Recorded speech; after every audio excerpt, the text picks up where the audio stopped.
여러분들은 시술을 언제 받고 싶으세요? 이번 영상만 보시면 시기별에 맞는 시술까지 싹 다 모아서 알려드리겠습니다.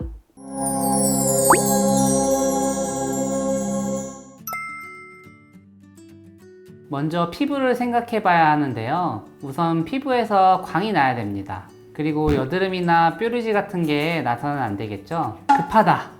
신부 관리를 하고 있기는 한데 부족하다. 보통 리쥬란 등의 스킨 부스터를 추천드립니다. 3, 4주 간격으로 3회 정도 시술 받는 것을 추천드리고요. 행사 전에 기간을 잘 따져보셔야 합니다. 얼굴 라인을 정리하기 위해서는 하나의 시술보다는 복합 시술을 선택하는 것이 좋습니다. 처짐은 울세라 같은 리프팅 레이저로 개선하고, 볼륨이 과한 부분은 윤곽 주사나 브이올렛 등 지방 분해 주사를 이용하는 것이 좋습니다. 먼저 입꼬리 보톡스를 추천드립니다. 입꼬리 보톡스는 우리가 웃는 인상을 만들어주는 효과가 있고요. 최대 6개월 이전, 최소 3개월 이전에는 맞는 것이 좋겠습니다. 사각턱 보톡스는 우리가 앙 깨물었을 때 사각턱의 근육이 볼록 튀어나오게 되는데, 이것을 줄이는데 아주 큰 효과가 있습니다. 신부님들께서 가장 중요하게 생각하시는 게 웨딩드레스의 라인이잖아요. 승모근 보톡스를 추천드립니다. 내가 승모근이 큰지 안 큰지 확인하는 방법은 편안하게 자세를 잡고 왼손으로 오른쪽 승모근 부위를 만지고, 그 다음에 어깨를 들어줍니다. 이때 볼록하게 올라오는 것이 승모근인데, 단단하게 올라와서 드레스 라인이 무너질 것 같으면 맞는 것이 좋겠고요. 승모근 보톡스를 맞으면 일주일에서 2주일 후에 승모근 볼륨이 줄어들 수 있습니다. 결혼을 하기 최소 한 달 전에는 시술 받으시는 것을 추천드립니다. 부모님들끼리 첫 만남인 만큼 상견례 전에 많은 문의가 들어옵니다. 상견례 시간이 넉넉하다면 수술도 가능하지만 대체로 한두 달 전에 일정을 조율하는 경우가 많은데요. 시간이 없고 빠르게 받을 수 있는 시술이 있습니다. 첫 번째는 실리프팅입니다. 실리프팅은 피부 처짐, 신부볼 처짐 등 처지고 주름지는 피부에 효과적입니다. 두 번째는 보톡스와 필러입니다.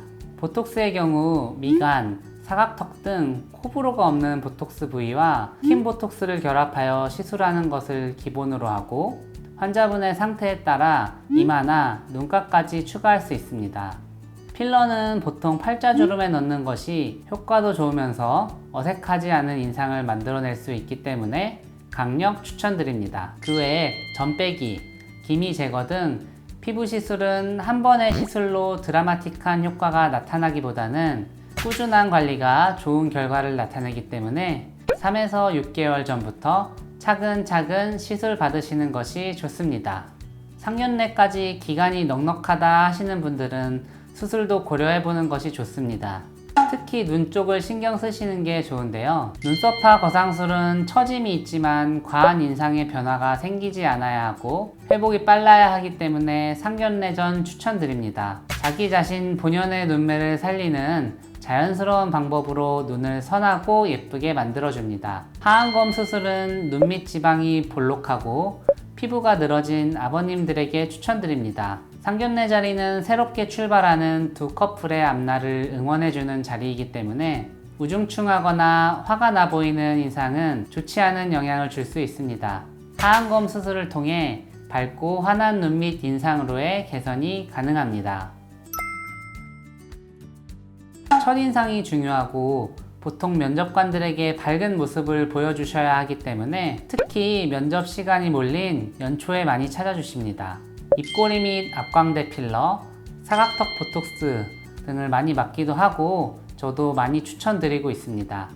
입꼬리 필러는 얇은 입술이 콤플렉스거나 입술 비대칭이 고민인 분들에게 주로 권장드리고, 또한 인상이 흐려 보이는 경우도 추천드립니다.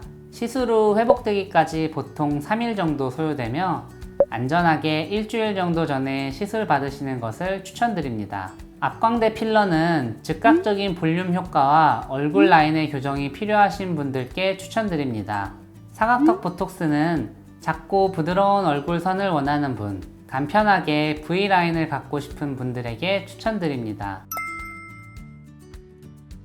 환자분들마다 어떠한 주사가 들어갈지 다르기 때문에, 그리고 환자분들의 피부 톤이나 피부 두께, 상태에 따라 멍이 들 수도 있어서 전문의와 상의 후에 환자 개개인별로 맞추어 결정해야 할 것 같습니다.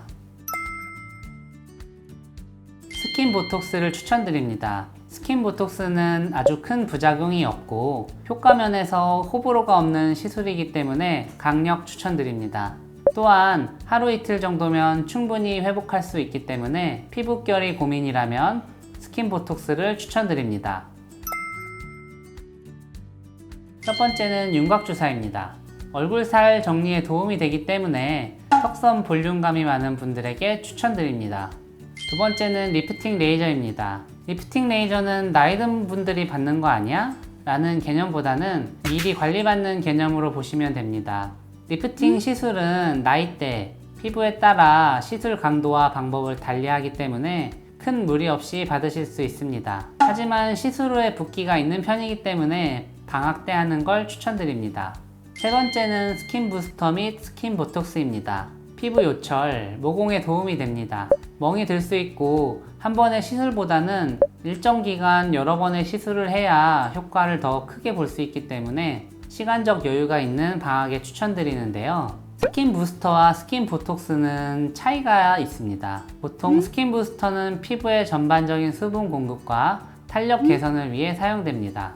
스킨 보톡스는 피부의 잔주름 개선과 모공 축소를 위해 주로 사용합니다. 여름방학이라고 하면 몸매가 신경 쓰일 수밖에 없죠. 이때는 종아리, 승모근, 겨드랑이에 다 놓을 수 있는 체형 보톡스를 추천드립니다. 겨울방학에도 좋은데요. 겨울에는 춥기 때문에 온천이나 호캉스로 노는 경우가 많은데 이때도 몸매 신경 안 쓸 수 없잖아요. 그래서 체형 보톡스는 계절과 상관없이 시술받기 좋습니다. 마지막으로 코 성형 수술하기에는 부담이 많이 되는 분들에게 추천드리는 콧대 필러입니다. 의사마다 시술 방법과 이론의 차이가 있을 수 있습니다.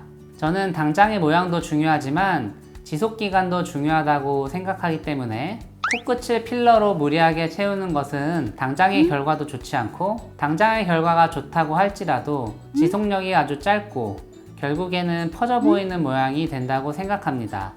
그래서 저는 코필러 시술은 콧대 부위를 위주로 하면서 조화로운 결과가 나올 수 있도록 하는 것이 중요하다고 생각합니다. 방학 때 하게 되면 회복을 편안히 할 수 있고 자연스럽고 예뻐 보이는 효과를 가져옵니다. 오늘은 시기별로 추천하는 시술에 대해 알려드렸는데요. 어떤 것이든 날짜가 정해졌으면 하루라도 빠르게 시술 받는 걸 권장드립니다. 그래야 회복도 충분히 되니까요.